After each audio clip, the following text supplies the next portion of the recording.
sort. I see you're half awake again.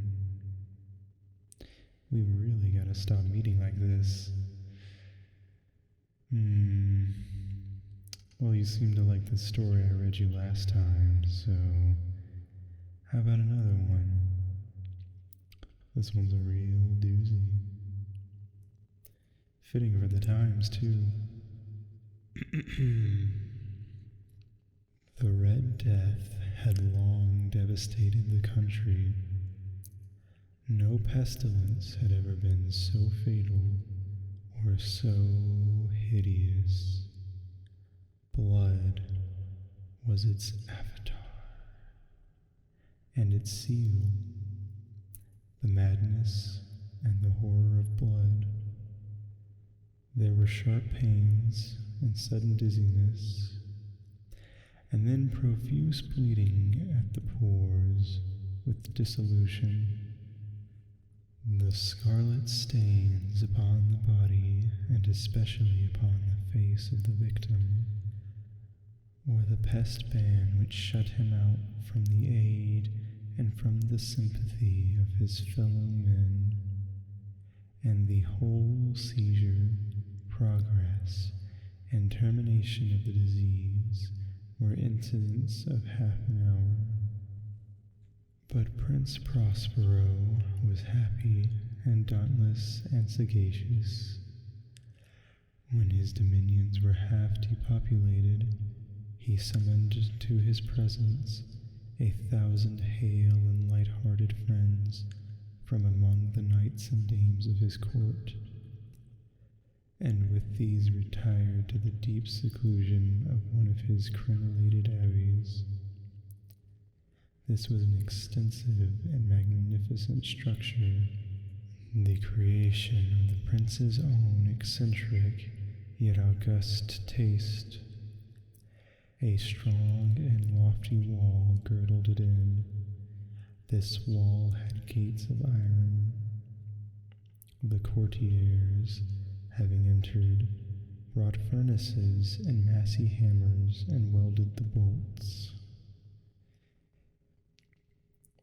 They resolved to leave means neither of ingress nor egress to the sudden impulses of despair or of frenzy from within. The abbey was amply provisioned. With such precautions, the courtiers might bid defiance to contagion. The external world could take care of itself. In the meantime, it was folly to grieve or to think. The prince had provided all the appliances of pleasure. There were buffoons, there were improvisatori, there were ballet dancers, there were musicians, there was beauty, there was wine. All these and security were within. Without was the Red Death. It was toward the close of the 5th or 6th month of his seclusion that the Prince Prospero entertained his 1,000 friends at a masked ball of the most unusual magnificence. It was a voluptuous scene, that masquerade. But first, let me tell of the rooms in which it was held. There were 7, an imperial suite in many places. However, such suites form a long and straight vista, while the folding doors slide back nearly to the walls on either hand, so that the view of the whole extent is scarcely impeded. Here the cause was very different, as might have been expected from the Duke's love of the bizarre. The apartments were so irregularly disposed that the vision embraced little more than one at a time. There was a sharp turn at the right and left. In the middle of each wall, a tall and narrow Gothic dark window looked out upon a closed corridor, of which pursued the windings of the suite. These windows were of stained glass whose color varied in accordance with the prevailing hue of the decorations of the chamber into which it opened. That at the eastern extremity was hung, for example, in blue, and vividly blue were its windows. The second chamber was purple in its ornaments and tapestries, and here the panes were purple. The third was green throughout, and so were the casements. The fourth was furnished and lighted with orange, the fifth with white, the sixth with violet. The seventh apartment was closely shrouded in black velvet tapestries that hung all over the ceiling and down the walls, falling in heavy folds upon a carpet of the same material and hue. But in this chamber only, the color of the windows failed to correspond with the decorations. The panes were scarlet, a deep blood color. Now in no one of any of these 7 apartments was there any lamp or candelabrum amid the profusion of golden ornaments that lay scattered to and fro and depended from the roof. There was no light of any kind emanating from lamp or candle within the suite of chambers. But in the corridors that followed the suite, there stood, opposite each window, a heavy tripod bearing a brazier of fire that projected its rays through the tinted glass and so glaringly lit the room. And thus were produced a multitude of gaudy and fantastic appearances. But in the western or back chamber, the effect of the firelight that streamed upon the dark hangings through the blood-tinted panes was ghastly in the extreme, and produced so wild a look upon the countenances of those who entered that there were few of the company bold enough to set foot within its precincts at all. It was within this apartment, also, that there stood against the western wall a gigantic clock of ebony. Its pendulum swung to and fro with a dull, heavy, monotonous clang, and when the minute hand made the circuit of the face, and the hour was to be stricken, there came from the brazen lungs of the clock a sound which was clear and loud and deep and exceedingly musical, but of so peculiar a note and emphasis that, at each lapse of an hour, the musicians of the orchestra were constrained to pause momentarily in their performance to hearken to the sound.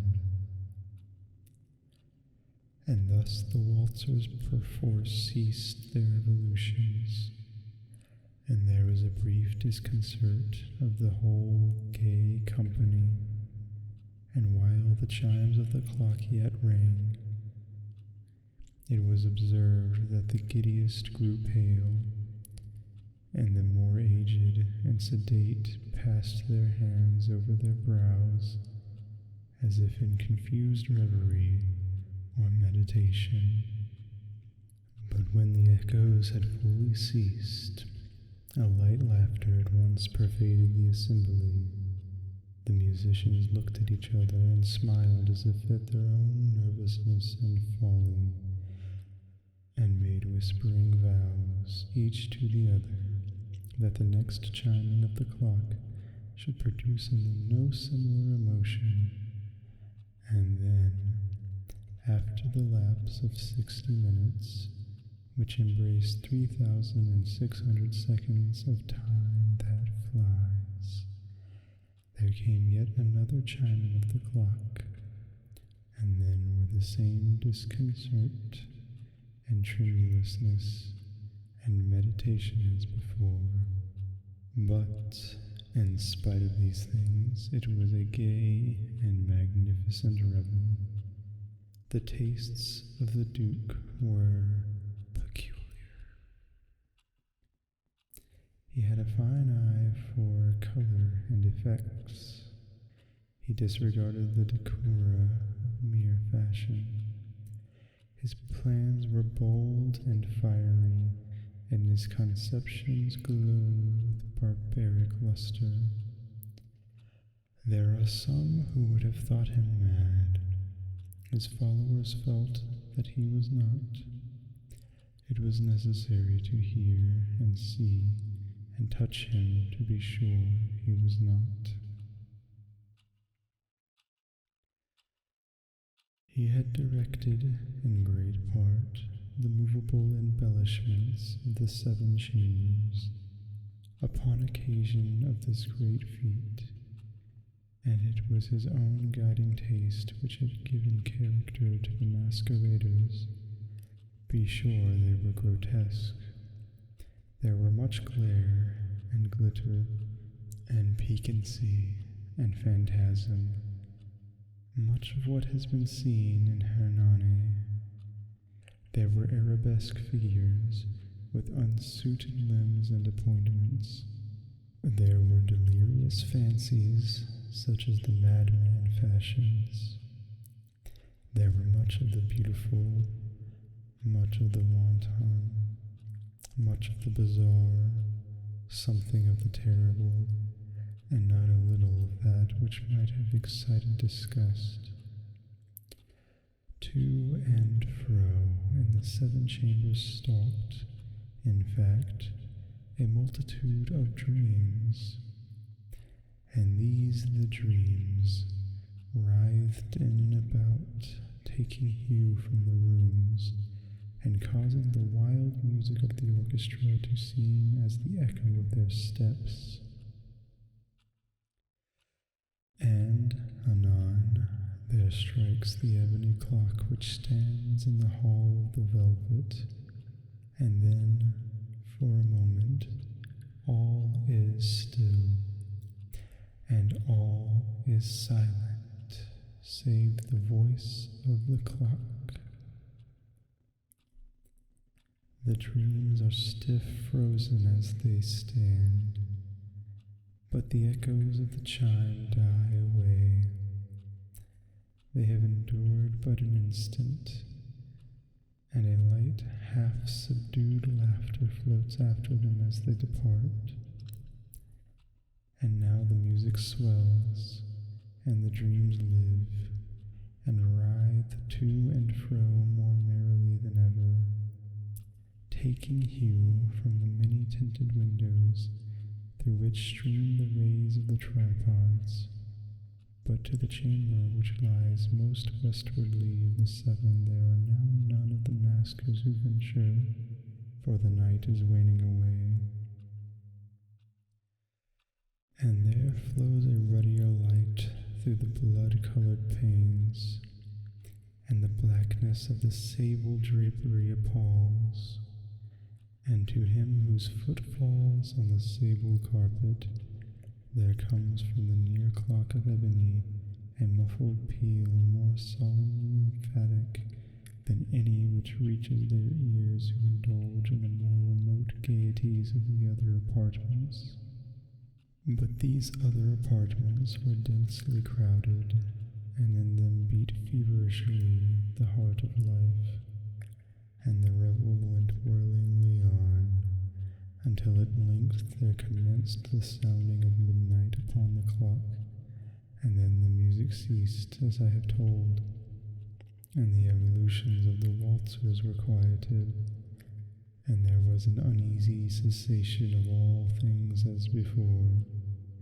But now there were 12 strokes to be sounded by the bell of the clock, and thus it happened, perhaps, that more of thought crept, with more of time into the meditations of the thoughtful among those who revelled, thus too, it happened that before the last echoes of the last chime had utterly sunk into silence, there were many individuals in the crowd who had found leisure to become aware of the presence of a masked figure which had arrested the attention of no single individual before, and the rumor of this new presence having spread itself whisperingly around, there arose at length from the whole company a buzz or murmur of horror and of disgust. In an assembly of phantasms such as I have painted, it may well be supposed that no ordinary appearance could have excited such sensation. In truth, the masquerade license of the night was nearly unlimited, but the figure in question had out-Heroded Herod, and gone beyond the bounds of even the prince's indefinite decorum. There are chords in the hearts of the most reckless which cannot be touched without emotion. Even with the utterly lost, to whom life and death are equally jests, there are matters of which no jest can be made. The whole company, indeed, seemed now deeply to feel that in the costume and bearing of the stranger neither wit nor propriety existed. The figure was tall and gaunt, and shrouded from head to foot in the habiliments of the grave. The mask which concealed the visage was made so nearly to resemble the countenance of a stiffened corpse that the closest scrutiny must have difficulty in detecting the cheat. And yet all this might have been endured, if not approved, by the mad revelers around, but the murmur had gone so far as to assume the type of the Red Death. His vesture was dabbled in blood, and his broad brow, with all the features of his face, was besprinkled with the scarlet horror. When the eyes of Prince Prospero fell on this spectral image, which, with a slow and solemn movement, as if more fully to sustain its role, stalked to and fro among the waltzers, he was seen to be convulsed, in the first moment with a strong shudder either of terror or distaste, but in the next his brow reddened with rage. "Who dares?" he demanded hoarsely of the courtiers who stood near him. "Who dares insult us with this blasphemous mockery? Seize him and unmask him, that we may know whom we have to hang at sunrise from the battlements."